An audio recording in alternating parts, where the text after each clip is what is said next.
Pues en primer lugar, dar las gracias a Ruta Transport. Es un placer compartir esta sesión con todos vosotros y también de poder aterrizar con escenarios reales, bueno, pues cómo y de qué manera podemos aplicar tecnologías disruptivas como la inteligencia artificial a la gestión de flotas, ¿no?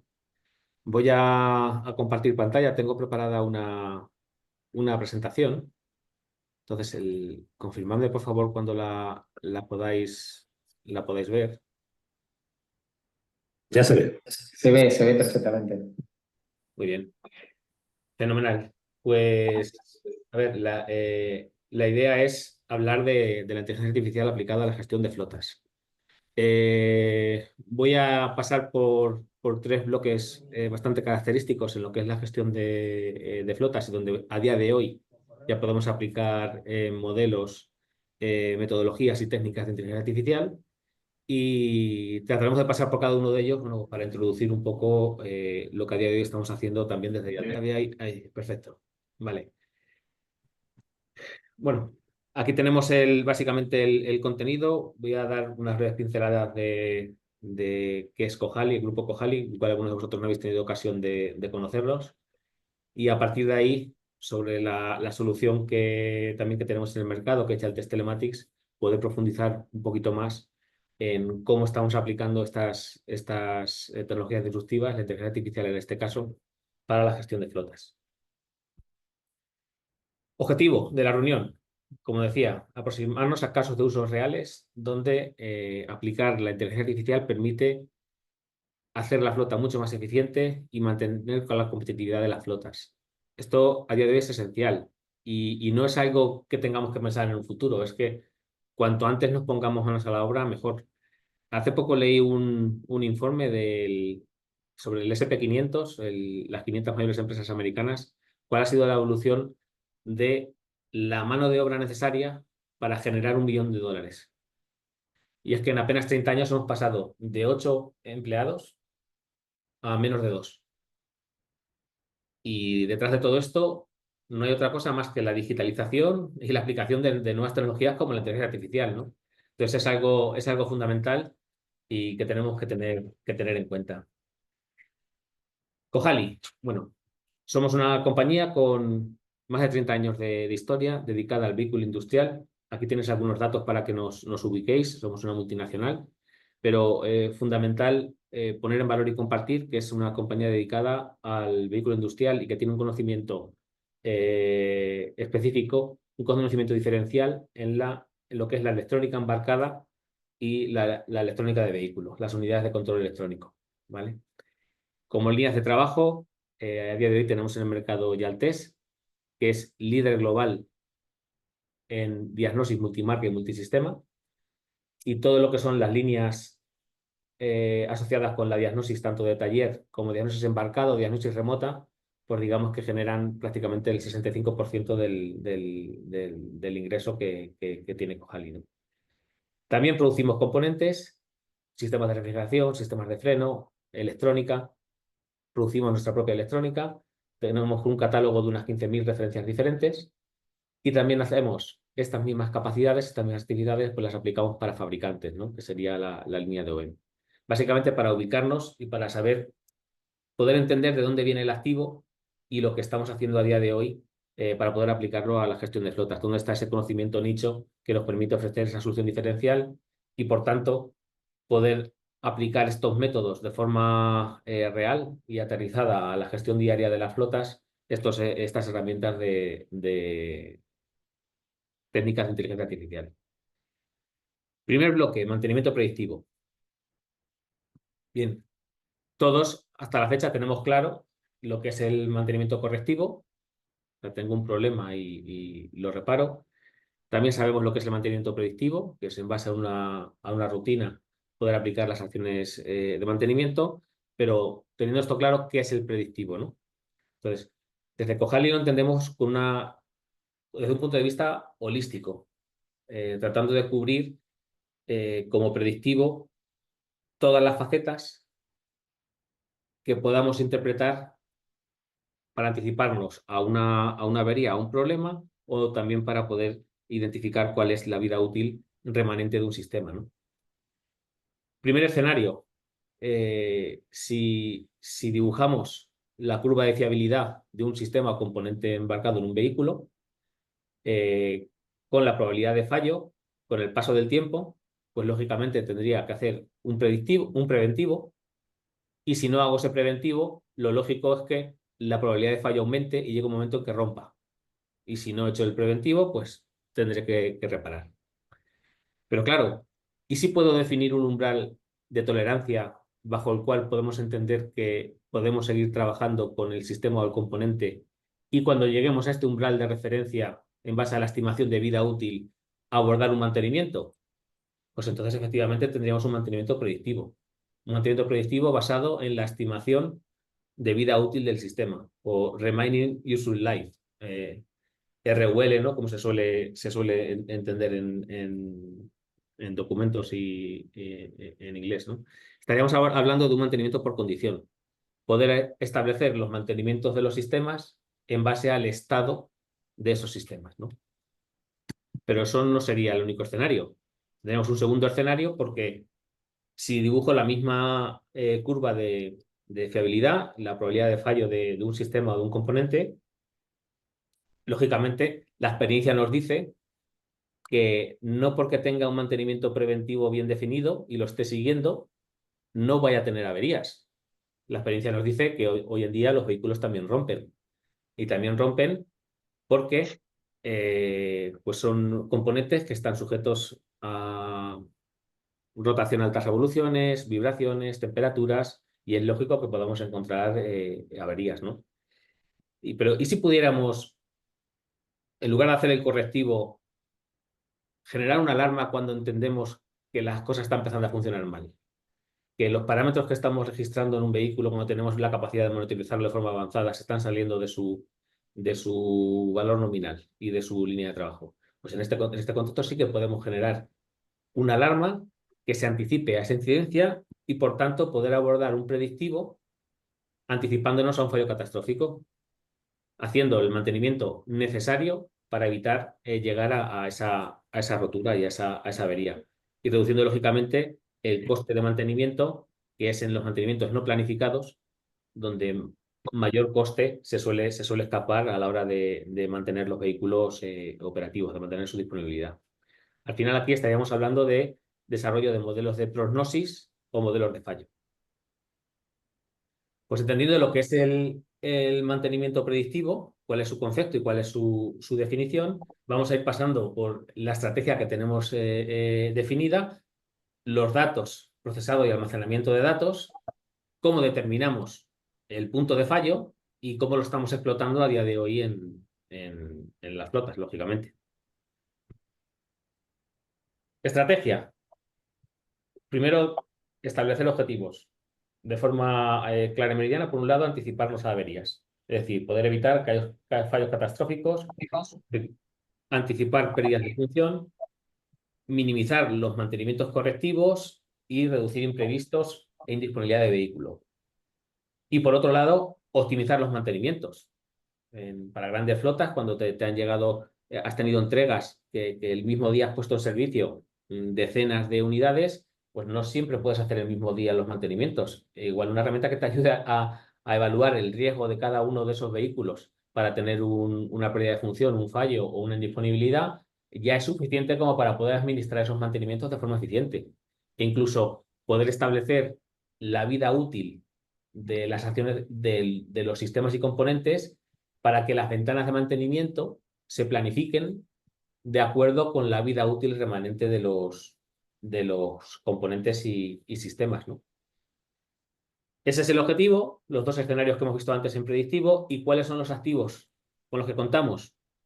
Pues fundamental, la capacidad de hablar directamente con las centralitas, con las unidades de control electrónico de los sistemas embarcados, y hacerlo en el mismo idioma.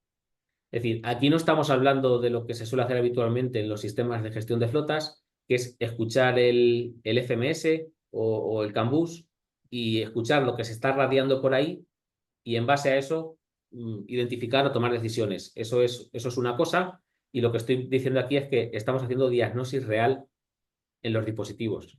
Estamos hablando con todas las centralitas embarcadas en el vehículo y lo hacemos en su mismo idioma, con los protocolos propietarios, de tal manera que tenemos acceso a todos los parámetros y sensores que maneja un vehículo. En otras palabras, si un motor Mercedes cuenta con 160 parámetros en la centralita, tenemos la capacidad de llegar a todos ellos. Ahora, ¿llegar a todos ellos es suficiente como para poder abordar estrategias de mantenimiento optimizadas? Pues no, al final aquí lo que hay que hacer es aplicar, precisamente entra en juego la inteligencia artificial para aplicar estas técnicas de aprendizaje automático para poder establecer qué señales son las que realmente tengo que poner en valor a la hora de definir tanto modelos de fallo como estimaciones de vida útil del componente, ¿no? Y luego otra cosa también importante cuando hablamos de inteligencia artificial. La inteligencia artificial se basa en probabilidad, se basa en estadística. Y la inteligencia artificial se basa también en aprender, tanto de forma supervisada o no supervisada, del histórico de datos que tenemos, ¿no? Entonces, aquí también es fundamental poder contar con una base de datos, con un dataset lo suficientemente amplio y bien balanceado como para que la supervisión de esos modelos sea óptima. Que es otro de los activos que contamos en Cojali, que es una de las mayores dataset o data lake de datos multimarca y multisistema, tanto a nivel de sesiones de diagnosis remota. Pensemos que en un vehículo que está trabajando cada 15 minutos, cada 30 minutos, estamos haciendo una diagnosis completa de todas las centralitas embarcadas y obtenido todos los parámetros de valor de cada una de las centralitas. Otro data lake con todas las sesiones de diagnosis de taller, con los dispositivos que tenemos en taller, que a día de hoy, insisto, ya el test está distribuido, estamos operando en más de 130 países y estamos hablando de decenas de miles de equipos que están haciendo diagnosis en los vehículos, ¿no? Y luego otro punto muy importante, las asistencias técnicas. O sea, el hecho de que un usuario final te llame porque tiene un problema en un vehículo, tú te conectes a su herramienta, te conectes a ese vehículo, le guíes en el proceso de solución y puedas documentar dónde está el origen del problema y qué es lo que se ha hecho para corregirlo. Esto a la hora de supervisar modelos de aprendizaje automático es clave.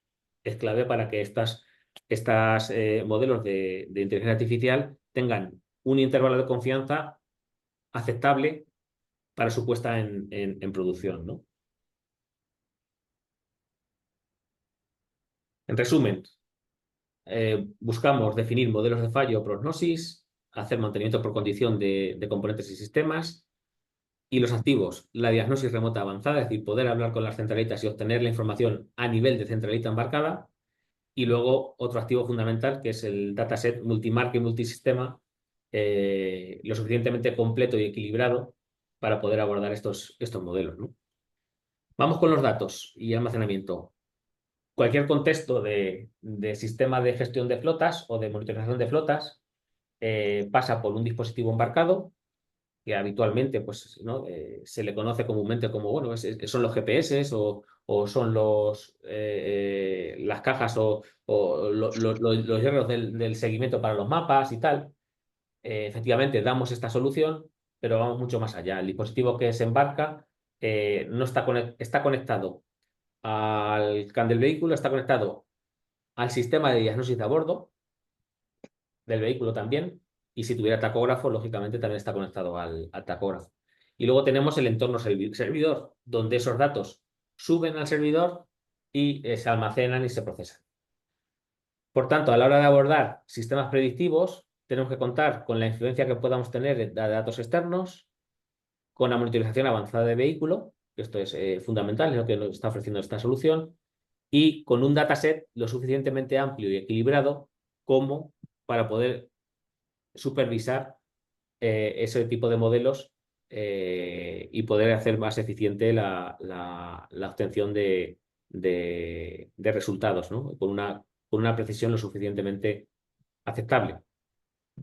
Y otra cosa importante, cuando hablamos fundamentalmente de mantenimiento por condición, el histórico de operaciones de taller.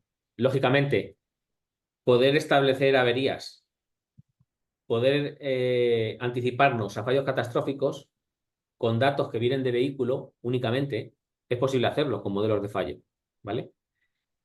Pero lo que no es posible hacer, y si alguien dice que lo puede hacer, pues me gustaría verlo, es poder hacer estimaciones de vida útil de un componente o un sistema sin tener visibilidad del histórico de operaciones en taller. Básicamente es qué es lo que hemos hecho, cuándo lo hemos hecho y poder hacer cada vez que hacemos un scoring de vehículo, poder saber, bueno, pues cuándo fue la última vez que se hizo el cambio anterior, qué referencia se instaló, cuál es el cualitativo de la referencia que sacamos. Este histórico es fundamental para poder hacer estimaciones también de vida útil. Claro, con estos datos, entrenando los modelos, ¿cómo determinamos el punto de fallo? Pues como comentaba antes, se trata de hacer, cada vez que hacemos un scoring, cada vez que hacemos una evaluación de vehículo, lo que estamos haciendo es estimar cuándo ese vehículo va a llegar a su punto de fallo. Lógicamente, la inteligencia artificial, como decía al principio, se basa en probabilidades. Es decir, tú esto lo estás haciendo con un determinado intervalo de confianza, como vemos aquí. La pregunta es, ¿cuándo vamos a llegar a este umbral que he definido? ¿Cuándo se va a producir el fallo? Y en la respuesta a esa pregunta tengo el tiempo estimado de vida útil, el remaining useful life, ¿no? Entonces, a partir de aquí, para un intervalo, por metodología de intervalos de confianza, para un intervalo de confianza determinado de cara a obtener ese punto de fallo, somos capaces de establecer esos mantenimientos por condición que nos permiten definir la próxima ventana de mantenimiento de acuerdo con la vida útil estimada y también somos capaces de anticiparnos a un fallo catastrófico o una avería lanzando una alarma que nos permita poner en valor este escenario, esta situación, ¿no? ¿Cómo lo explotamos en el portal? Pues por un lado, cuando hablamos de mantenimiento por condición, que es el primer escenario que pintábamos aquí, lo que estamos dando es básicamente un semáforo. Un semáforo que está determinando la vida útil que le queda a esa acción de mantenimiento. Es decir, ¿cuándo tengo que cambiar el filtro del aire? ¿Cuándo tengo que cambiar el aceite y el filtro del aceite? Y esto a día de hoy pues lo estamos haciendo con un intervalo de confianza al nivel del 85% para poder estimar cuándo está llegando al 10% o por debajo del 10% de la vida útil, que pasaría de verde a amarillo, o cuando estamos por debajo del 5% de vida útil, que pasaría al rojo, ¿no? Y en el caso de modelos de fallo, pues aquí lo que estamos haciendo es modelar con algoritmos tan complejos como sean necesarios, lógicamente, esos modelos que se basan fundamentalmente en las señales que estamos obteniendo del vehículo y en la información almacenada en las centralitas de control electrónico de los sistemas. Gracias a estos modelos de fallo, lo que estamos haciendo es levantar una alarma que en el usuario final lanza un proceso, ¿vale? Aquí puedo poner un ejemplo. En la flota de buses urbanos de Malta, por ejemplo, tenemos un modelo de fallo muy parecido a este, donde estamos trabajando con presión de aceite, revoluciones por minuto, carga motor, estado de vehículo, y en esa explotación tenían problemas muy grandes de sobrecalentamiento. Estoy hablando esto fue en el año 21, ¿no? Cuando se hizo el análisis. Pues nosotros tenemos desplegada esta alarma que lanza un proceso en el que la flota cambia el bus. Lanza un procedimiento, cambia el bus y ese bus vuelve al depósito. La cosa es graciosa porque, claro, cuando la alarma se levanta, llega al jefe de flota, al jefe de mantenimiento, llama al conductor y le dice, tenemos que cambiar el vehículo, y el conductor dice, pero bueno, si no hay ni siquiera una luz en el tablero, si el vehículo va bien. No. Cambian el vehículo y ese vehículo llega a taller y el cliente nos confirmó en un año que salvamos 16 de 450, 16 motores de fallo catastrófico. Eso es un dato a tener en cuenta, porque no es lo mismo reparar un problema en el sistema de lubricación, un problema en los casquillos de motor, a un vehículo que directamente acabe con un fallo catastrófico o literalmente pegándose fuego, que también pasaba en la carretera, ¿no? Con todo lo que esto supone, ¿no? Entonces, básicamente, en resumen, lo que estamos haciendo es ofrecer una solución 360 que se apoyan en técnicas de aprendizaje automático para poder optimizar los mantenimientos, reducir los imprevistos y maximizar la disponibilidad de la flota. En términos cuantitativos, a día de hoy tenemos calculado, estamos reduciendo la indisponibilidad de la flota del orden de un 42%, es decir, el downtime, el tiempo de parada de vehículo, lo estamos reduciendo en un 42%, ¿vale? Y el número de breakdowns, el número de imprevistos en ruta, lo que tenemos calculado también lo estamos reduciendo en un 20%. O sea, al final estamos hablando de utilizar herramientas, tecnologías disruptivas como la inteligencia artificial a un caso práctico como es la gestión de la flota y un objetivo tangible, que es aumentar la disponibilidad de la flota, mantener el vehículo en la carretera, que es lo que buscamos, lógicamente. Bueno, hasta aquí el bloque más ligado al mantenimiento. Vamos a cambiar ahora de tercio. Seguimos hablando de inteligencia artificial, seguimos hablando de modelos de aprendizaje automático, pero vamos a pasar a algo también muy interesante para las flotas, como es la conducción eficiente. Conducción eficiente, conducción segura y la mejora de experiencia de usuario, ¿no? Cuando lógicamente el pasajero está haciendo uso del transporte público, ¿no?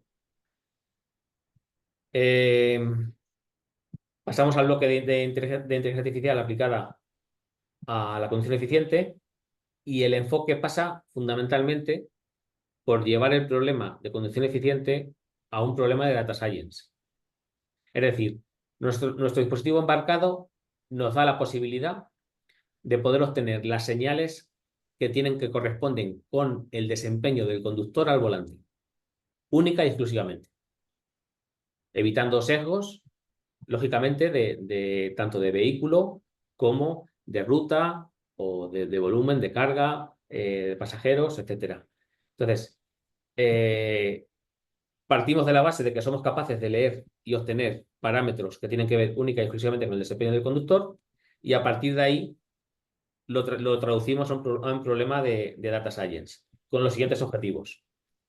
Analizar las variables que dependen totalmente del comportamiento del conductor, reducir el consumo de combustible, aumentar la seguridad y la experiencia de usuario, lógicamente, porque al final aquí de lo que se trata es de ser más eficientes, de reducir costes en la vía de reducir consumos y de aumentar la experiencia de usuario y aumentar también la seguridad, ¿no? Con una conducción mucho más adaptada al servicio que está prestando, ¿no? Y en base a esto, pues se determinan diferentes diferencias entre modelos de vehículos también para poder saber qué planificación de rutas y vehículos tendría que hacer para ser todavía más eficiente. Esto lo veremos ahora un poquito más después, pero básicamente entendiendo que el problema ya lo hemos segmentado, aplicando aquella estrategia de divide y vencerás. Una vez que tenemos rankeados a los conductores, sabiendo quién tiene mejor o peor desempeño, evito el sesgo del conductor. Una vez que puedo definir si la ruta es más difícil o menos difícil en base a la orografía y a las condiciones específicas de la ruta, aplicando otro modelo de aprendizaje automático, ya puedo evitar el sesgo estadístico de la ruta. Y una vez que puedo identificar si hay tráfico o no, o el nivel del tráfico para el periodo de evaluación, también estoy evitando el sesgo del tráfico. Con todo esto limpio, ya me puedo preguntar, a nivel de desempeño común, a flotas con la misma dificultad y tráfico con la misma densidad, ¿cuál es el vehículo que mejor trabaja? ¿Cuál es el vehículo? Y el resultado es, y nos sorprende bastante, que no siempre el mismo modelo es el más eficiente para todas las condiciones. O sea, un bus que esté haciendo playa-montaña, montaña-playa, no es lo mismo que un bus que está continuamente haciendo rutas en plano, ¿no? Entonces es muy interesante porque aquí se puede todavía bajar casi hasta otro 5% el consumo. Igual que para la planificación de compra de buses. O sea, yo puedo planificar la compra de autobuses en base a cuáles son los mejores adaptados a mis operaciones, ¿no? Bueno, pasando por los modelos de aprendizaje automático. El primer modelo básicamente se basa en establecer una evaluación de conductores que nos permita discriminar cuáles son los conductores que mejor lo hacen, ¿no? Y, muy importante, en qué tiene que mejorar el resto de conductores para poder hacerlo también como sus compañeros, ¿no? Entonces, esta clasificación normalmente la hacemos con cinco niveles. Luego, a partir de ahí, se trabajan las notas de forma coordinada con el cliente final. Pues, oye, tampoco le puedes decir a un conductor, mira, usted tiene un 0, ¿no? Es evidente que si poniendo la máquina a trabajar la nota que nos sale para un conductor es muy baja, pues igual hay que dejar esa nota para dejarla cerca del aprobado, ¿no? Para tampoco, o sea, decirle cómo tiene que mejorar, pero tampoco hundir al pobre conductor, ¿no? Este sería el primer modelo. Un segundo modelo que va en la línea de identificar cuál es la dificultad de una ruta, y esto va fundamentalmente alineado con la orografía de esa ruta, la altitud acumulada, el porcentaje de distancia media entre tramos de subida, tramos de bajada, distancia de subida y distancia de bajada. Es otro modelo de aprendizaje automático que, trabajando sobre ese histórico de rutas, permite clasificarlas y ya a partir de ahí ir separando el problema y evitando sesgos en el problema, ¿no? Sesgos estadísticos. Y otro importante también, el estado del tráfico. Es decir, si estoy pasando por un tráfico sin retenciones, si estoy en contacto, estoy a ralentí, tengo paradas casuales, retenciones mínimas, retención importante y atasco, ¿no? Y aquí vemos, por ejemplo, bueno, pues la gran diferencia, ¿no? de contar con un tráfico fluido a tener un atasco importante, ¿no? Como suele pasar casi siempre, como vemos aquí en París, ¿no? O en esta otra ruta. Resultados. Al final, con esta metodología de Data Science y aplicando modelos de aprendizaje automático, pues al final somos capaces de poder responder a preguntas que son los problemas típicos del mundo del Big Data y del Data Science, responder a preguntas concretas, ¿no? Es decir, ¿qué modelo consume menos para una ruta? ¿Cuál es el conductor que más eficiente? ¿En qué tiene que mejorar el conductor que es menos eficiente? ¿Cómo influye la carga en el consumo del vehículo? ¿Cuál es la ruta más eficiente? La dificultad asociada. ¿Dónde deben poner foco nuestros conductores? ¿Influye la marca de vehículo? ¿Cuál es la siguiente compra que tengo que hacer, ¿no? Bueno, al final aquí los resultados pues nos llevan a unos ahorros de combustible del orden del 10% cuando somos capaces de gamificar esta estrategia y de definir una estrategia de conducción eficiente en la compañía, es decir, que conseguir que el conductor sea partícipe de esta estrategia. Y luego otro ahorro derivado de la reorganización de operaciones en base a ubicar el vehículo más eficiente para según qué rutas, ¿no? Que puede llegar hasta otro 5%, ¿no? Es una mejora bastante importante y que, bueno, es fundamental, resulta fundamental a día de hoy para poder mantener la competitividad en un sector tan complicado y tan complejo como es el sector del transporte, ¿no? Pasado la parte del bloque de inteligencia artificial aplicada a la conducción eficiente, nos queda un último bloque, porque también voy a pasar, que me parece que es de gran interés, como son los vehículos eléctricos. Y donde también es importante aplicar toda la tecnología y todas las herramientas que nos ofrezca la tecnología para poner en marcha estos vehículos, para reducir la curva de aprendizaje en la integración de estas tecnologías eléctricas y evitar el impacto en las operaciones. Porque al final, cuando hablamos de vehículos eléctricos y del contexto de vehículos eléctricos, pues nos estamos encontrando con problemáticas bastante grandes que vienen derivadas de la falta de madurez también de la propia tecnología, ¿no? Aunque todos llevamos bastantes años, ¿no? Con un móvil en la mano y con una batería y bueno, que damos por hecho que es algo que está funcionando bien y sin problemas. Cuando los calamos a vehículos de gran tonelaje que tienen que hacer su servicio y que además tienen que estar operando durante bastantes años y con garantías, pues es importante tener en consideración cuál es el contexto tecnológico con el que nos estamos enfrentando y cómo podemos garantizar que no se vean mermadas nuestras operaciones, teniendo en cuenta que para vehículos urbanos fundamentalmente no hay otra. Es decir, el futuro pasa por la solución eléctrica, ¿no? De momento cualquier otra tecnología está en un estado mucho más embrionario y ya a día de hoy vemos que hay cientos de vehículos operando con normalidad, vehículos eléctricos con normalidad, bueno, con sus problemas, ¿no? Igual que los vehículos térmicos pues tenían los suyos, ¿no? Pero bueno, aquí tenemos básicamente unas pinceladas de cuál es el contexto de los vehículos eléctricos, ¿no? Por un lado, el BMS, ¿no? La gran caja negra, que a día de hoy no tiene ninguna estandarización industrial. No hay un FMS de eléctricos, como sí lo hay para vehículos térmicos. Obliga a desarrollar una ingeniería adecuada, adaptada a todos y cada uno de los modelos. Tiene modos de operación distintos. Hay que ver cuándo lo cargamos, cuándo no lo cargamos. Hay que intentar hacer un preacondicionamiento.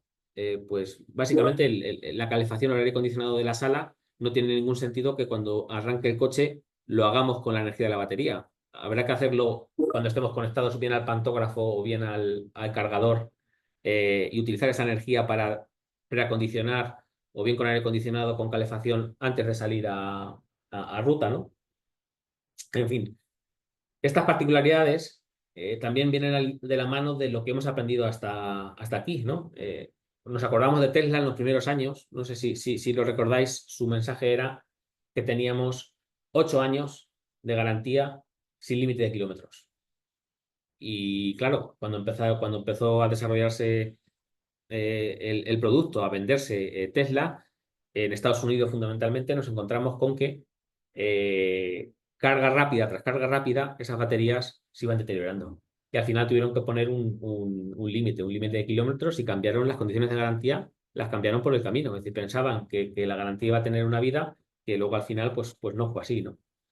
La experiencia de Autoliv, de Blue Car en Francia, otro fracaso también importante que ha llenado campas de Renault Zoe eléctrico y que están totalmente inservibles. Y es que llegó a un punto en que la gestión de esas cargas para vehículos de car sharing pues no se hacían como se deberían de hacer. Pasaba mucho tiempo sin estar conectados a un suministro, a una fuente de energía. Esas celdas no se balanceaban y al final encontrabas con unos vehículos que daban una autonomía y luego resulta que la realidad es que tenían otra autonomía totalmente distinta, ¿no? Esta empresa, lógicamente, se fue a pique, ¿no? Y otro informe muy interesante, que es también de Estados Unidos, del Comité de la Energía Renovable, que analizó el desempeño de los vehículos eléctricos entre 2014 y 2020. Y es curioso ver cómo cuando hablamos de vehículos eléctricos y todo el mundo dice, bueno, si es que tiene un 30% menos de piezas móviles, el motor eléctrico podríamos decir que es prácticamente eterno. ¿Qué puede fallar? Pues el caso es que este informe dice de forma clara y contundente que la disponibilidad de un vehículo eléctrico está en el orden del 76%, mientras que los vehículos a gas, o igual que un vehículo térmico, que está en el mismo orden de magnitud, estamos hablando del 94% de disponibilidad. Estamos hablando de más de 15 puntos de diferencia en disponibilidad de vehículo, para un vehículo que te cuesta normalmente 2,5 o 3 veces más que un vehículo convencional, ¿no? Entonces esto también es importante, tiene mucho que ver en cuanto a la gestión de la operación y a la gestión de ese vehículo eléctrico, ¿no? Claro, en este contexto, ¿cómo abordamos la implementación de modelos predictivos? Porque aquí ya ya no solamente modelo predictivo en el sentido de identificar averías, anticiparnos a problemas, a nivel de safety, saber cuándo voy a tener un escape térmico, que es que en cuestión de segundos se puede generar una bola de fuego, como hemos visto en bastantes vídeos en Internet. Claro, la complejidad es grande. Desde un punto de vista matemático, si nosotros dibujamos la función de probabilidad para elementos que están sujetos a desgaste, tenemos lo que es una, una, una curva normal, una campana de Gauss, y donde es, digamos que es bastante accesible poder llegar a estimar la vida útil remanente de esos sistemas, ¿no? Asociados a desgaste. Pero ¿qué pasa en sistemas electrónicos o sistemas electroquímicos que tienen una capa de software por encima, ¿no? Pues resulta que la función de probabilidad se aproxima más a una función exponencial y, por tanto, la determinación del punto de fallo crece en complejidad. Y aquí es donde se convierte todavía mucho más importante, ¿no? El uso de técnicas de inteligencia artificial, ¿no? El reto del vehículo eléctrico, como comentaba antes, la seguridad en términos de safety. Una imagen vale más que mil palabras. No sé si habéis visto este vídeo. Lo he traído por aquí.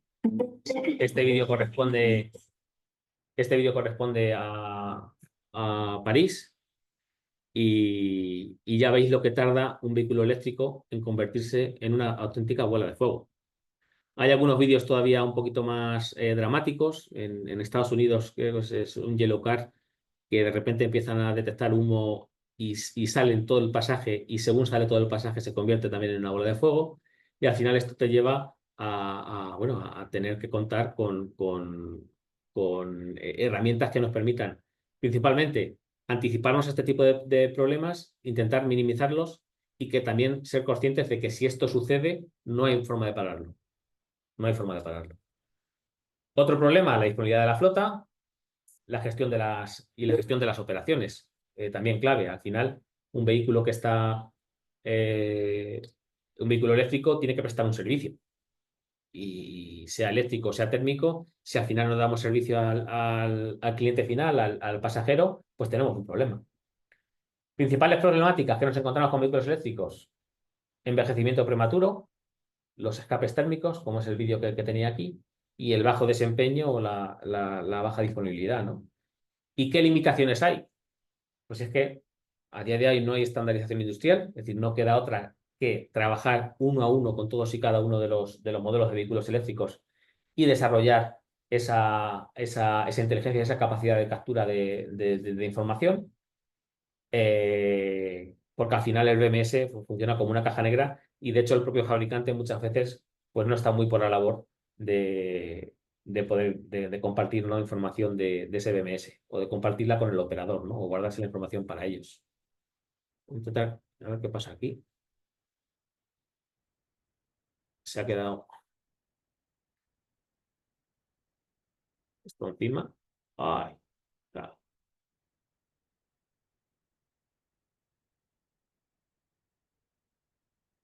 A ver si somos capaces.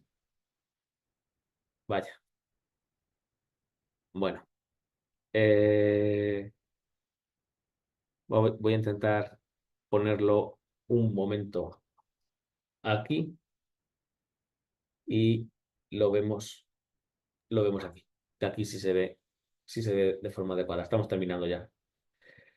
¿Cuáles son los aspectos clave? Los aspectos clave básicamente es tener una monitorización avanzada del BMS y desplegar analíticas avanzadas para conseguir tener un enfoque predictivo en este tipo de vehículos. Fundamental, los orígenes de datos. Por un lado, poder hablar con el BMS de la misma manera que hablamos con el resto de centralitas del vehículo. O sea, a día de hoy tenemos cobertura pues, de BYD, de Mercedes, de MAN, de Irizar, tenemos cobertura también de Karsan, estamos ultimando la cobertura de los Iveco, Es decir, tenemos una cobertura más amplia y seguimos creciendo en cobertura. También de Solaris tenemos cobertura. También para Quinlón. Se trata de poder hablar con los BMS, los sistemas de acumulación de carga y los sistemas de gestión de carga en su idioma y poder obtener información básicamente de todos los parámetros que manejan. Y esto combinarlo con información en tiempo real. Información en tiempo real que es fundamental también pues, para poder anticiparnos a problemas que tardan mucho menos en producirse y en generar un problema catastrófico. No sé si estáis viendo mi pantalla o la hemos dejado de ver en algún momento. La veis, ¿no? Se ve, se ve. Vale, vale. Se ve, José Ángel. Muchas gracias. Entonces, básicamente, esta es la estrategia y es como estamos trabajando hoy en una visión integrada para dar una solución completa para vehículos eléctricos. Y estamos creciendo muchísimo a nivel de vehículos eléctricos conectados y también dedicando mucho esfuerzo y recursos en poder tener esa capacidad de monitorización avanzada de este tipo de vehículos, ¿no? Al final, como conclusión y para poder dejar unos minutos también a preguntas y poder quedar a vuestra disposición a lo que podáis considerar oportuno, ¿en qué nos puede ayudar la inteligencia artificial? Nos puede ayudar a maximizar la disponibilidad de la flota, reducir imprevistos en ruta. Insisto, esto lo tenemos medido en el orden del 20% y maximizar la disponibilidad de vehículo, que también lo tenemos medido en el orden del 42%. Tomar decisiones apoyados en datos, como es la gestión de conducción eficiente, la mejora de experiencia de usuario, la toma de decisiones de operaciones en base a la eficiencia de los vehículos, adquisiciones de nuevos vehículos, y luego contar con un mantenimiento 360, ¿no? Que al final un autobús, que es un activo que igual está trabajando 14, 15, 16 años, o puede que incluso más, pues se pueda mantener en servicio y se pueda dar servicio al usuario final, ¿no? Porque como bien decía aquí el rey, al final estamos ante un cambio de paradigma, ¿no? Y es importante pararse de vez en cuando y prestar atención a qué nos trae la innovación tecnológica y en cómo la puedo traducir a nuestro día a día para maximizar la competitividad y, bueno, pues poder ser cada vez más eficientes y gestionar de la mejor manera posible nuestras flotas, ¿no?